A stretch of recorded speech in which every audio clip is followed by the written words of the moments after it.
The main question that Arthur Patrick is examining, it's really what is or what must be the role of Ellen White in the church today. What is her role? And he's suggesting several things, and we'll go briefly through that, and I will give you also my own input as we go through that. What is the relevance? And he's suggesting, and I'm quoting him here, a new picture of Ellen White. What does it mean to have a new picture? Come on, talk to me. It's a Sabbath school, right? So you have to talk. You don't see me and I don't see you either. But, what is a new picture? What is he suggesting? New interpretation. New interpretation, yeah. Revisited, right? To revisit the gift of prophecy. And underneath all these questions is the issue of really revelation and inspiration. I think that's the underneath current in the chapter, and I think I agree with him. I agree with his approach, although he, as I said, repeats himself, but he's driving the same point. He gives examples. You know, you read some of those different situations. How would you respond? But that's the main issue of revelation and inspiration, which really was the big discussion a few decades ago. Now he's suggesting several positions, right from the beginning. Number one, he says, well, there's one position of people considering Ellen White and her prophetic gift, which he calls the reversionist. I don't know if this is an Australian word, but a fundamentalist position. And this is really a part of Adventists or believers who idealize Ellen White. Okay? So for them, Ellen White is this absolutely perfect human being, not with one halo, but with two. Okay? And he describes some of the positions that they have.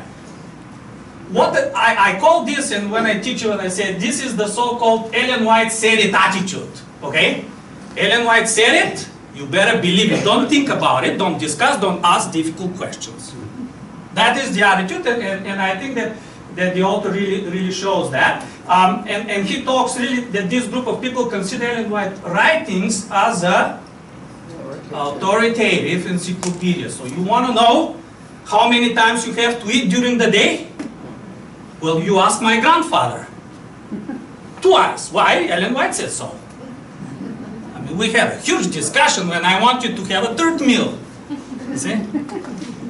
But let me tell you, I was reading the chapter and I was relating to it because I grew up with this kind of attitude.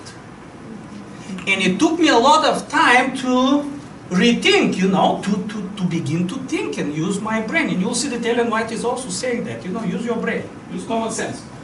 So, I have to tell you this before I continue. So I was, as a young man, David knows, I like to play soccer. Okay? Now we call it football, that's the real term. Okay? But I don't know, you guys twist things here.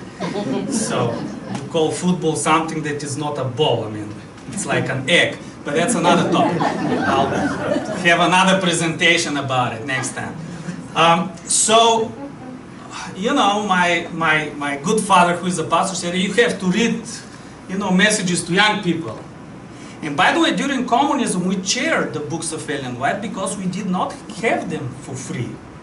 See, we typed them by hands. And I was so happy because, you know, we used these carbon copies, and they usually gave me the 8 copy that you can hardly read, but. So my father gave me the messages to young people. I began to read, and in some places Ellen White began to talk against football. You know what I did with the book? I left it. I didn't want to know what she wrote, you see, but this attitude, so I grew up with this attitude. If Ellen White says no football, I mean, you know, it's no football. So this kind of people, they idealize Ellen White. They idealize the past. Okay? Everything is so beautiful, and you have heard this term, people that like the historical Adventism. Until you confront them what really early Adventists did, and they then become to be really scared. They say, well, these primary sources and materials, and I think that Arthur Patrick is making this point. You know, this is dangerous. Don't examine the primary sources. And if we really do this, you ask these difficult questions, well, you really don't have faith. And he's very right. I mean, this issue still goes on, unfortunately, within Adventism. So that's the first view. The another position is, he calls it the rejectionist position, and you read about it. People who reject Ellen White, they disregard her writings and her contributions. I mean, she's not relevant for the 21st century, okay? The past is irrelevant for today. Ellen White was a fraud, and some people, they use the historical data to attack the church and its belief in the gift of prophecy. Okay, so you see the two positions. So what? And I think that what he is driving, he is saying, what do you do with those two things? Okay? Talking about the future of Adventism, I mean, since now we have a historical data, we have research done, what do you do with that? And that's why he is suggesting a third position, which he calls the transformationist position of view. And I really think this is the balanced approach that David, you said, you know, trying to bridge the two extremes together and see validity in both things. And that's where he comes and says, well, we need to have a new look at the role of Ellen White. If we want to make her relevant, we need a new rational approach to her writings. And he basically what he's saying, the new data can help the church to have a more accurate picture of Ellen White. You see, we should not be scared from the new data. It's not lack of faith to acknowledge some of the things that they did wrong, right? And he gives a lot of examples. I don't have the time to go through that, so that's why I'm just kind of pointing a few things. But really, he's concerned to get this accurate picture, and this is one of my passions. So that's why when I read the chapter, I say yes. I mean that's what I believe. Another good point that I think that he makes, paying attention to the context. And you will see, I'll give you an example towards the end about Ellen White, how she says that context is important. You see, how we experience things, what we think, there is a context. The fact that I grew up under communism has played a big part of my views today, you see, right, wrong, and so forth. So context is really important. Talking about soccer, you know, since I'm teaching now, I have to mention. Before I got accepted at the seminary, right? So I was going to do my master's, my PhD there, and I decided to Google and read about the culture of United States. You know, it was my first time overseas, and I read about this, and I noticed, I went to sports, and I noticed this football league, right? National Football League, NFL. I still remember I went to the kitchen, my father was, you know, eating, and I said, Dad, I mean, I got so excited, right? I said, I'm gonna be so happy in the United States because they have this National Football League. Talking about context, right? And then I came here and I noticed that it's not a football league. I mean, I thought about soccer, you see? But because of my context. So what he's saying, you know, we need to pay attention, and when you read Ellen White, we have to pay attention to the context. And then, you know, you can bridge the two things. You cannot just read, I mean, Ellen White said, don't eat eggs. Well, the problem is that we don't read another letter where she says, eat raw eggs. So which is the inspired counsel? See? Both. There's a context. So, and of course, humanizing Ellen White. I mean, he doesn't use this word, but I think that that's what he's saying. Let's admit that Ellen White was a sinful human being used by God. She was not the idealized, perfect human person that I had in mind when I grew up. And many of us, I believe. So that is what he is suggesting, and time is really rushing here. Why is this new approach? Well, basically what I think he's saying, we need to be honest with the truth. Okay? There's nothing embarrassing to say that you have made mistakes. We have to be honest with the truth. And I think that's the, and here he lists some other things. Why? Because we have new data, you have much more educated ministers, right? You saw the list. Accreditation of our institutions, so we have high standards. Publications of the Bible commentary. What the church began to do is now to interpret scripture in a much more sophisticated, scientific way, so to say, right? Theological way. Christ being the center of Adventist theology is not the law, right? A huge issue. And the creation of research centers. Now, this is huge. And I don't think that even he spent too much time, but I mean the chapter was long anyway. But this is very huge because since we began to research, to go to primary sources, we began to rewrite basically Adventist history and to get much more accurate picture. And I think that is crucial for the future of the gift of prophecy within Adventism today. Being honest with the truth and having the right attitude. I mean, to give you an example before I continue, but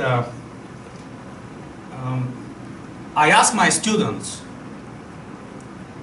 to read an article by James White, okay, talking about being honest with the truth. Article by James White, it's published in 1856, I believe. James White defends, and he writes it in a Review and Herald. Now, let me tell you something. When we say Review and Herald, for us it's like a periodical. Who reads periodicals today, right? I mean, you go on the computer. But periodicals at that time were the Facebook, the web page of early Adventists. This was the main way how they communicated. For us, it's like periodical. Well, it's not important. But if you want to read some good Adventist gossip, you go and read some of the early Review and Heralds. It was the Facebook. They publish questions, pictures, who is going where, oh, this is a good song, and they publish it. So it was their way to communicate. So James White is writing an article, and he's defending the eating of pork. Okay? And he's using all false arguments, but anyway, he's just going on it. So I give it to my students, and I notice that, usually in our classes, David, we have, you have a portion that the Seventh-day Adventists and some that are from other faith denominations and so forth. And I can see how Adventists, students, are scared to critique James White. You see? I mean, we're just not used to it. But we have to be honest with the truth, you see? And he changed later. And then I explained to them, we have quite a fun, It's funny because the non-Adventist is like, but I have an Adventist roommate, and why she's not eating pork? I mean, look at this, So, but studying the primary documents, it's really important to get a more accurate picture, and Arthur Patrick is huge with that, and I think that he is correct. I think, if we are honest, there's nothing to be scared about. Okay. But there are two, and now I'm including here things that, from my own also reading, but I think there are two more factors that are really important. Okay? Why we need to, for the future, for the sake of the future of Adventism, why we need to revisit Ellen White to get this new picture. Well, until her death, Ellen White could defend herself. Okay? Notice that all or majority of the problems that we started to experience in the church, the two extremes, came after her death. Okay? And I give an examples here, and he mentions really quickly that in the book, but when J. Butler came with articles of degree of inspiration, you know, some things are more inspired, others are less inspired, and so forth. Ellen White immediately wrote him a letter, you know, on Facebook, texted him, said, no, this is not correct. You see, she could defend herself. But what do you do after her death, you see? Another example, and I'm giving you this from another lecture that I had. The school age for children. Now, there was a school here in California, and they used this quote by Ellen White. She wrote it in 1872. She said, parents should be the what? I like this word. You know why? It's a good Adventist word. There's no question about it. It's only. You don't argue with it. It's a good Adventist position. You know, parents should be the only teachers until they have reached 8 or 10 years of age, you see? There's no question. If you want to send your kid, I mean, the mother, you're the teacher until he or she becomes, you know, 8 to 10. So this school board up in North California, they got together and they didn't want to allow kids to go to this church school until they're 8 or 10. Why? Because Ellen White said so. So Ellen White comes back from a trip and they said, wait, man, we are so ridiculous. Let's ask the lady. You see, she's alive, so she could defend herself. So she said, what do you mean by that? And now here is Ellen White clarifying her position. Look at this now. Look the language. Mothers, what is it? Should. Aha. Be able to instruct their little ones wisely during the early years of childhood. If, do you see the language? The only, and now she is modifying, if every mother were capable of doing it. What is Ellen White saying here?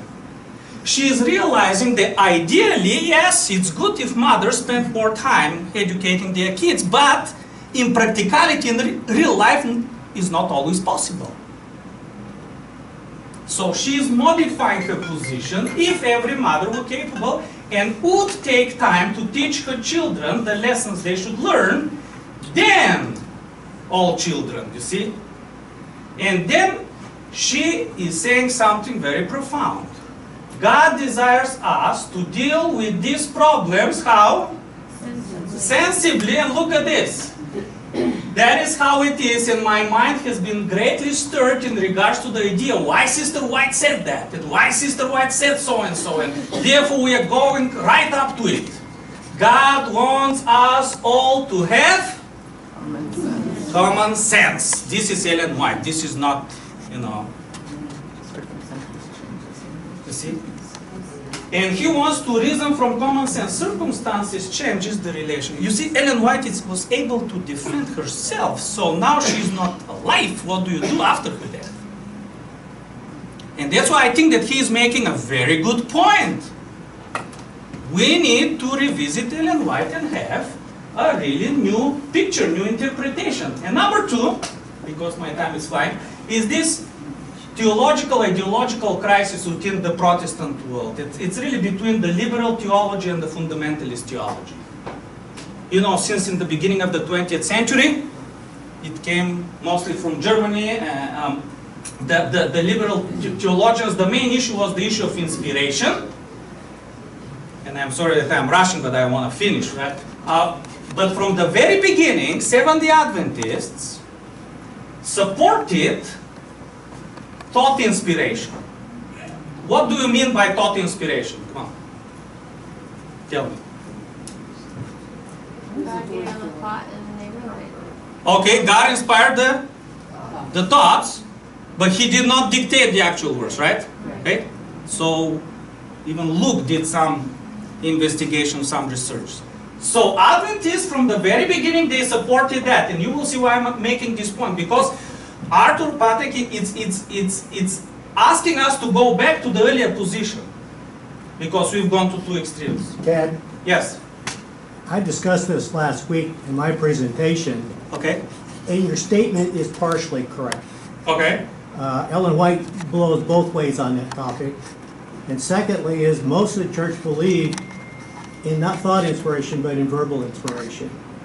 And so there was an evolution in the church through the years. So I think we have to be very careful that we say categorically the church has always supported this. No, I'm not saying always. Okay. I said in the beginning. Well, I would even Okay, look at my next slide and we're going to Okay. discuss it. Interesting topic, and I heard some of your presentations. So, it's interesting. But from the beginning, the church, look at this. I give an example. They wanted to republish the testimonies in 1884. I mean 1883, 1884. And some people had really difficulties with that. So you're correct. You know, some people say, how do you change the word of God? I mean, these are the testimonies given to Ellen White. But this is official resolution. We believe the light given by God to his servants is by the enlightenment of the mind, thus imparting the thoughts and not, except in rare cases, the very words in which the idea should be expressed. And so they made the resolution and said, we can make verbal changes to remove imperfections of the writings. So they republished the writings, the testimonies, with some changes.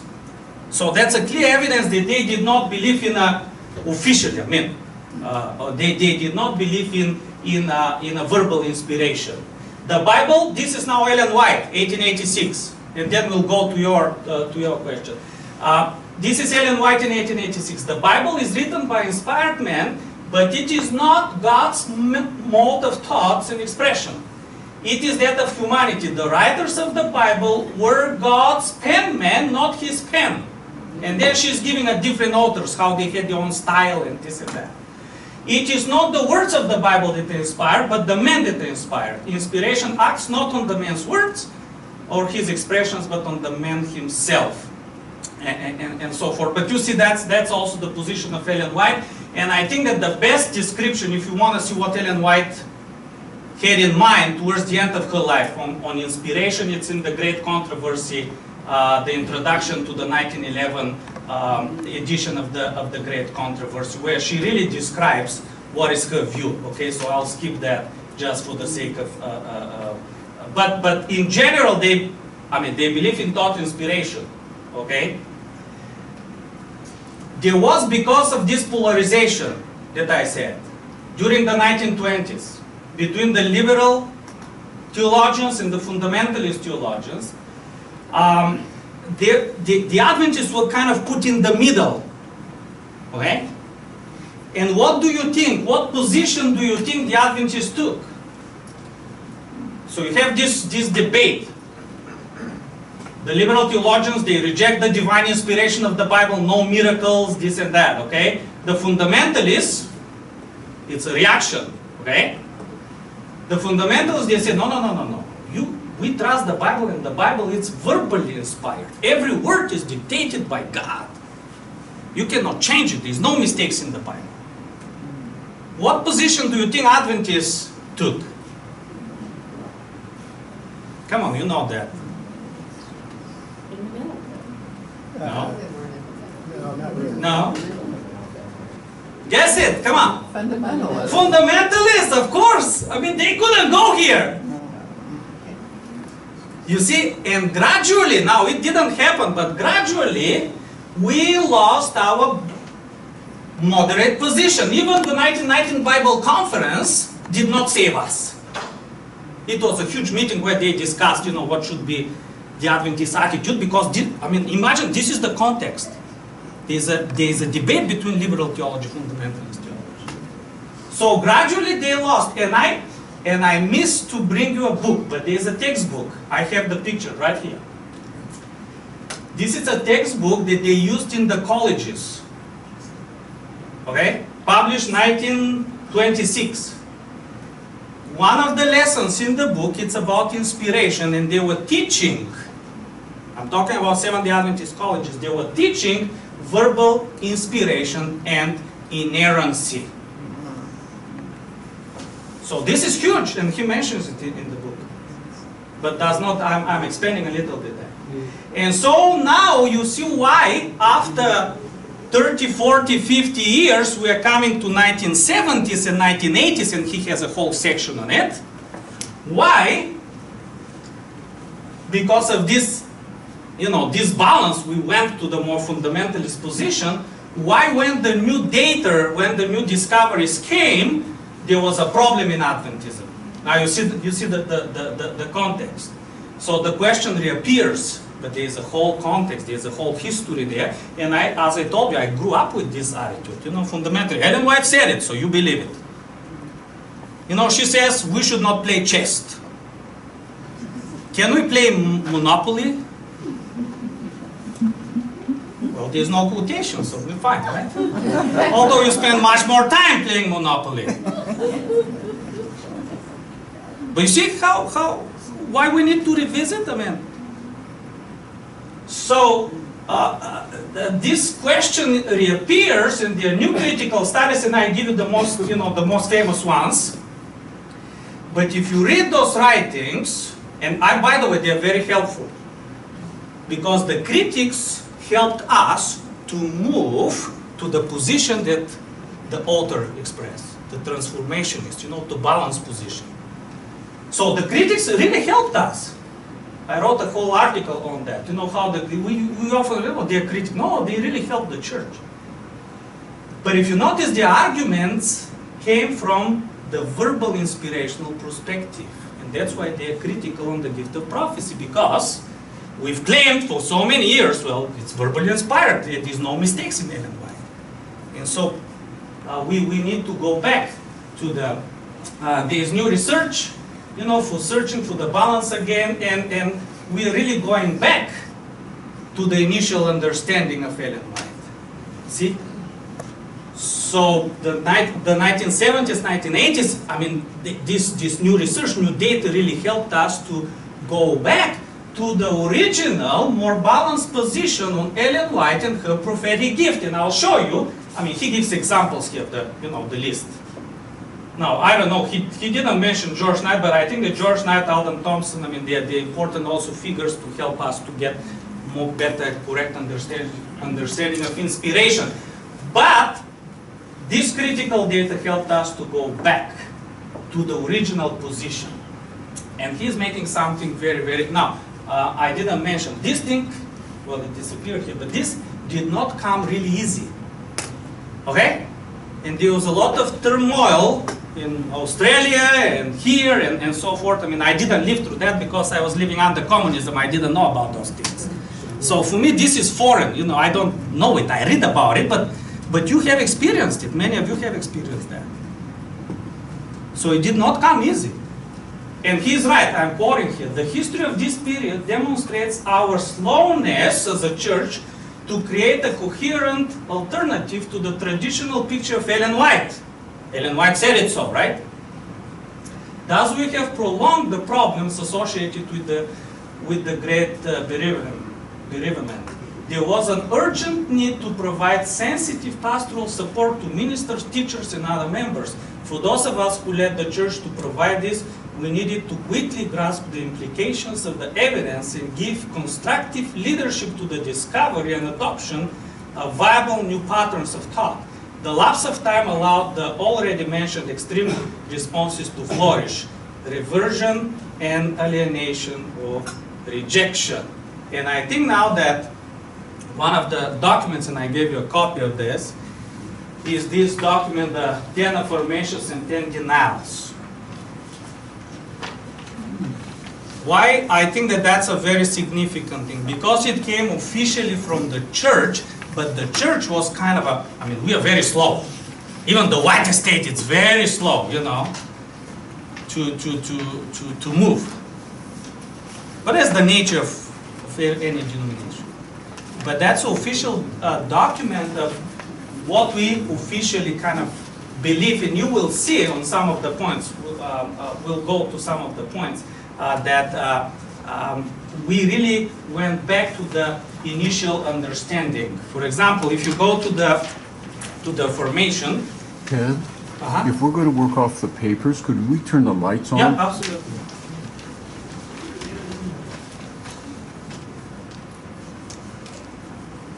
Is that good? Yeah. But you see on number 3, so and afterwards in the questions we can. But look, number 3, we believe that Scripture is the foundation of faith and final authority in all matters of doctrine and practice. Do you see that? It was not the case when I grew up, Seventh-day Adventist. It was Scripture and Ellen White.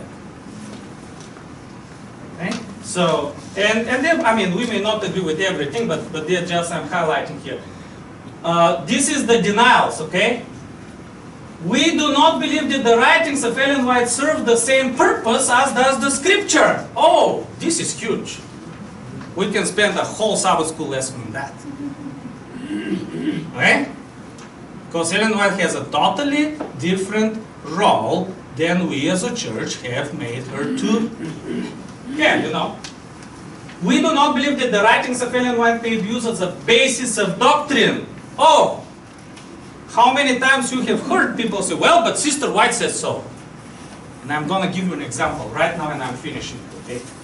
And anyway, we can look at that, but I'm going to give you an example of that. So what I'm saying is really what the author suggests is to go back to the original view of the early Adventists on Ellen White. And I think that is very, very helpful, okay? 1851. We have, in the early 1850s, the first offshoot of the Sabbatarian Adventists. We don't have a church yet. But we, you know, they call themselves the Sabbatarian Adventists, Sabbath-keeping Adventists. You have a group called the Messenger Party. This is the first group that published the first periodical against Seventh-day Adventists and Ellen White's prophetic gift. I think there were more personal reasons than doctrinal, but I was able, when I was writing my dissertation, to discover 3 issues of this periodical, okay? Because it gives you much bigger context. Because I was noticing in the Review and Herald that they were writing against these people, but I wanted to see what they were. Anyway, it's a long story, but we found 3 issues of this periodical in the State Library of Pennsylvania. It took us 9 months to get the copies. But finally we got it. So even George and I did not believe me that I discovered it, but you know, we're Bulgarians, we do crazy things. Anyway, James White is responding here to this group. And I want you to see how familiar it will sound to what Arthur Patrick is suggesting and to this position. Look at this. This is the article. If you don't believe me, you check the Facebook, okay? The gift of the Spirit, now, he's using the term the gift of the Spirit. If you read the whole thing, he's talking about the gift of prophecy. The gift of the Spirit should all have their proper place. The Bible is an everlasting rock. It is, what is it? Our rule of faith and practice. Okay? Every Christian is therefore in duty bound to take the Bible as a perfect rule and faith and duty. He should pray fervently to be aided by the Holy Spirit in searching the Scriptures for the whole truth and for the whole beauty. He is not at liberty to turn from the Scriptures to learn his duty through the... Yes. You see? We're going back. That's what he's suggesting here. We say that the very moment he does that, he places the gifts in the wrong place and takes an extremely dangerous position. They argued in the 1860s. What is the time that we should Sabbath from? Majority believe that it is from 6 o'clock to 6 o'clock. Why? Joseph Bates said so. And by the way, the Seventh-day Baptists also kept it from 6 to 6. So why change the tradition? But there were some people and said, you know what, we should keep the Sabbath from sunset to sunset. This is biblical, and they had a good Adventist argument. So they said, okay, Brother Andrews, you know Greek Hebrew, so go and study the issue, come back after 6 months. Andrews comes back and says, actually the minority are right, we should keep it from sunset to sunset. Guess who is against? Ellen White and Joseph Bates. Come on, this is a good tradition, why would you change it? Anyhow, some clever people, I think they were Bulgarians or Romanians, they sent a question to James White in the Review and Herald and said, Brother White, why we had to wait 6-7 months for Andrews to study the issue? Why did not God settle the issue with the vision? That's a quote.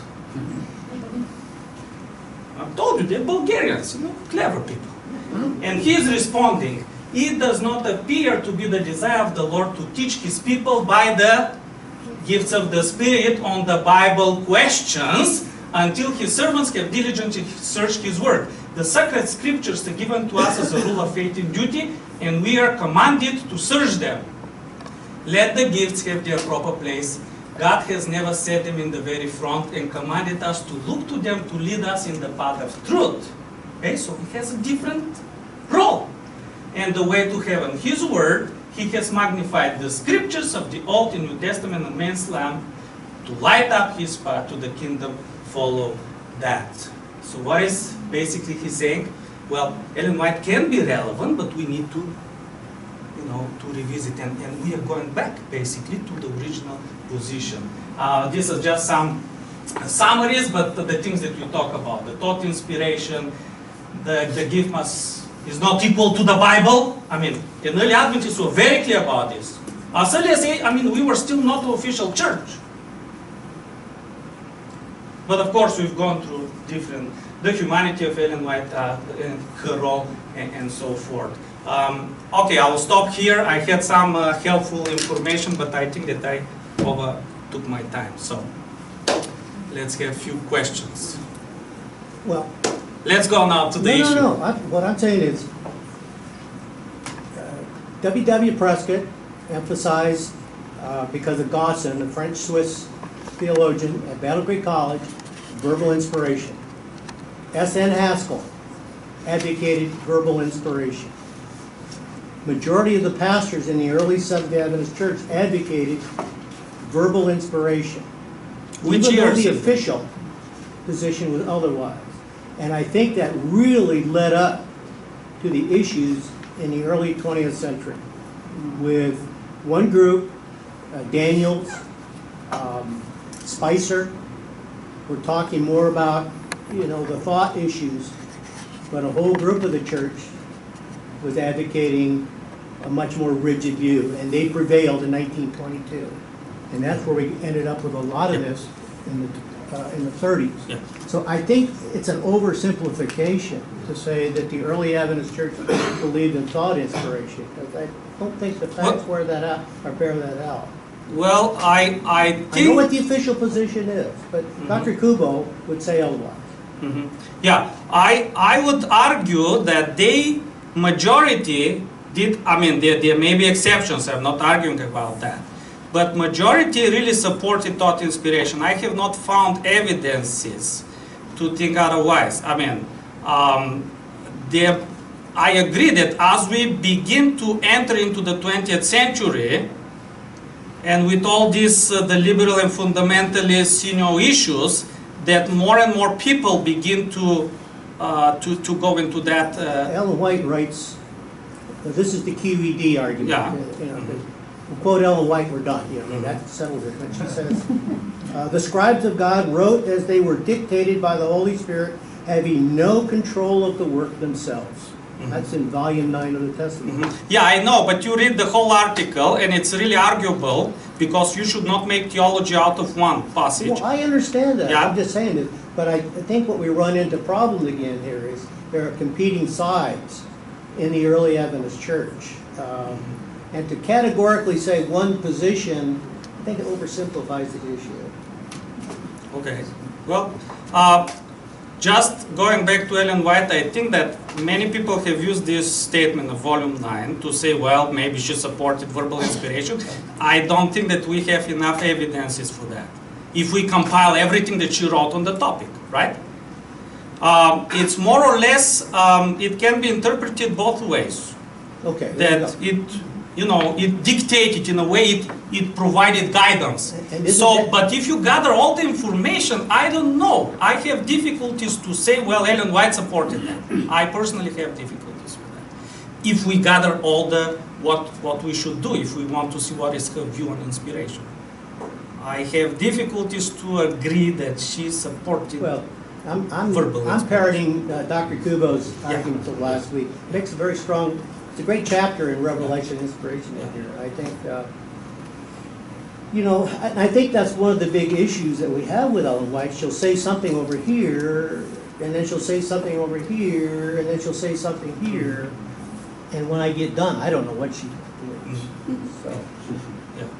But it's for that issue, I think that we have overwhelming evidence that she supported thought inspiration. I think so.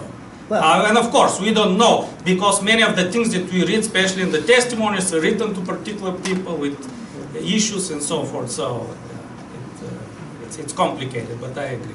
Yes.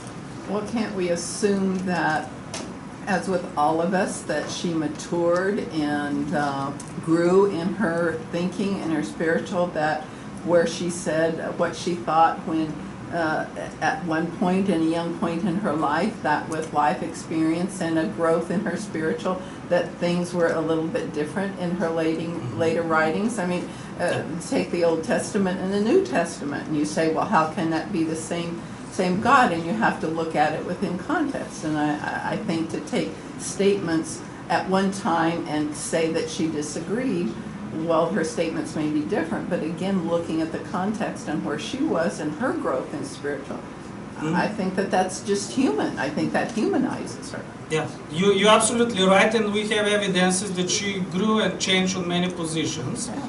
And yeah, there's nothing wrong with that. I don't see personally anything wrong. As with any of the prophets, right? And any of us, by the way. Yes. So just look at where you have been and where you have, I don't think the developed. same today as I did 20 years ago. The same here. So I mean, when I went back home after England, and I told my grandmother, we began to talk. My grandparents, they were devoted. They accepted Adventism through the book Great Controversy, by the way. So they were devoted, and I started sharing something with my grandmother. She's like, "Oh, these people, they change your brain. You better pray." but that attitude. So you're right. We should give Ellen White the space to grow, and you're absolutely right. I agree. Yes. I was to say the same with James White and Forrest. He obviously changed his opinion about Forrest, right? So. And we changed on a lot of issues. I mean, even theologically, we changed, and there was nothing. What I admire about the early Adventists is that they were not scared to change. Sometimes today we're like, if you have something, another opinion, then oh my goodness, you're running into apostasy. And that's what the quote that I gave you, continue to read that same, I think it's 192, 193. I like what he said, because they say, oh, you're apostatizing, you're rejecting your Adventism, but it's not the case. Graham Okay, has his hand up. Graham, yes. Yeah, great, and thank you. Most helpful. I think probably of all the people in the room, I knew, maybe with the exception of Bill Johnson, I knew Arthur Patrick and worked with him. I just want to say one thing about the impact of this doctrine. I remember talking to Arthur near the end of his life, and I said, how does it feel 25 years after, that now the church is sort of looking at your things, and he was both justified and affirmed, and he was pleased. But then he said something that you're never going to see written down anywhere. But he said, when the brethren dealt with me, he used to always call them the brethren. When the brethren dealt with me in the early days, and he named one, which I won't, but he said it was like I was raped. So when Arthur reflected on the contribution that he had made, and I just want to make the comment about the impact of this doctrine. Sometimes we talk about it like it's an academic issue, and there's an equivalence. Well, you're either verbal or you're more thought. Arthur never said this, I don't think, so don't attribute this to Arthur. But I think the faulty view of inspiration is the most pernicious, dangerous and damaging doctrine out there.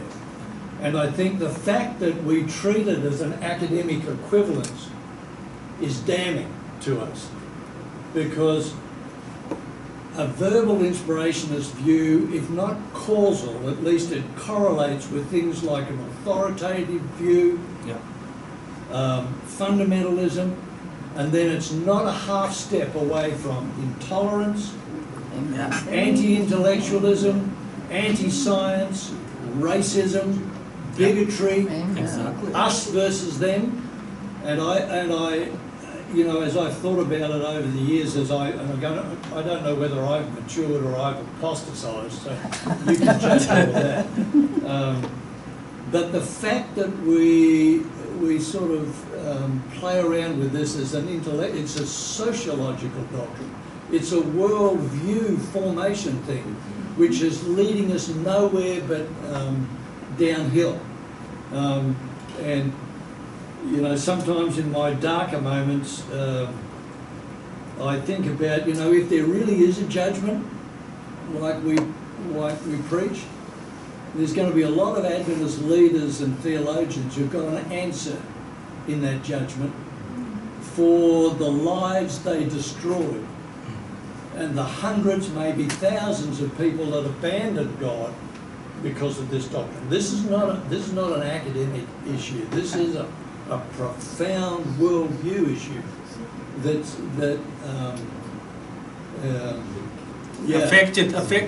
I mean, that's why I mentioned, in a way, it's not foreign to me, right? But I have read about it. But many people lived through that experience, and as you said, it affected a lot of lives and the spiritual also exercise or experience of people. It destroyed lives. It destroyed lives, yeah. And so we have to be very careful, and that's why I am kind of attracted to the attitudes of early Adventists. I didn't mention it here, but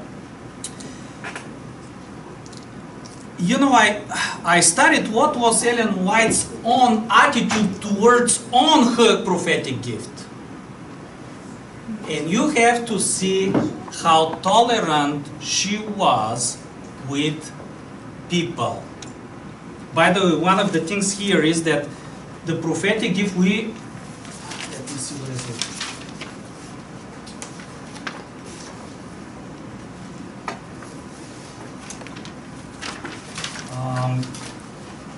We believe that the acceptance, this is on affirmations, page number 9. We believe that the acceptance of the prophetic gift of Ellen White, while not a requirement for continuing church membership, it's important. Do you see that? That is the attitude or the belief of the early Sabbath-keeping Adventists, including Ellen White. She did not demand people to believe in her prophetic gift. Now, she wanted people to experience it and make up their mind. Okay? She was kind of, she also did not agree with people who didn't read about it and just made a decision, you see. So she was very balanced, I think, on that. Okay, go. May I make a comment on my fellow countryman Stacy behind me, okay, who has painted a gloomy picture. Mine is not so gloomy. There's a related but different question. You've just referred to it. Is acceptance of the divine origin of the gift of prophecy a requirement for church membership? That very question was raised to Ellen, and it was raised when she was living and ministering at Avondale College in Australia. My father, bless him, studied for the ministry between 1914 and 1920 at Avondale College. And he has told me his first-person testimony of what was a strong and emphatic teaching at Avondale College by the senior professors who had known Ellen White and had discussed this with her. And in my father's experience at Avondale College, the question was raised to Ellen. This person or this family have accepted our teachings, our doctrines, but they are not convinced about your gift of prophecy, should we baptize them or not? Ellen's response was, go ahead and baptize them, because in God's good time, they will come to be blessed by what they learn about my ministry. And my father, till the day he died, right here in Loma Linda, we used to repeat that as his foundation for thought inspiration rather than the verbal kind. Very good. I'll remember that and share it. Yes. I think we all reflect our backgrounds. I don't feel so negative about Ellen White. She actually benefited me a lot when I was a youngster. I won a whole suit of clothing by plagiarizing her writings on what young people should wear, and the newspapers in Honolulu had this contest, and I've looked at some pictures of the wardrobe I received by the newspapers for plagiarizing from Ellen White, and I did very, very well. Okay, who was first here? Okay, go, Brad. Just a short observation. I think we should be very careful when we are talking about the Bible. It's only thought inspired, or the Bible is verbally inspired. In my view, there are two kinds of inspiration in the Bible. Is thought inspired, some of the books, let's say Chronicles, Methuselah gave birth to, and whatever. But we have also verbal inspiration in the Bible. What about the book of Revelation? When Jesus appears to John on Patmos and is telling him, write what I'm telling you to the churches and so forth. The whole book of Revelation, it's dictated. It's word by word, right? And also at the end of the book says, you should not add any words to this book. This is word by word inspiration. And in my view, we have two kinds of inspiration in the Bible, not only one. Yes, it's we can discuss that, but it's interesting concept. Let me put that way. Yes.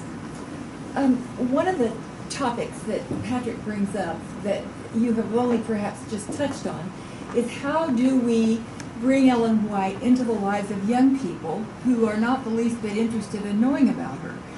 And if you'll keep your booing down, please. I think we saw something in the Democratic Convention that can teach us. The people who went there were ready to be convinced. What was the means that the convention did to convince them that they could vote for Hillary? They humanized her over and over again. They humanized her. To that point, she could say, I've made mistakes, which she should have. They talked about her mother, her father, her kids. And I think that's a really important thing we need to do for the young people, humanize Ellen. Yeah, this is another discussion, right? How to make Ellen White relevant to the younger generation, and you're right. I have noticed of doing seminars to the younger generation.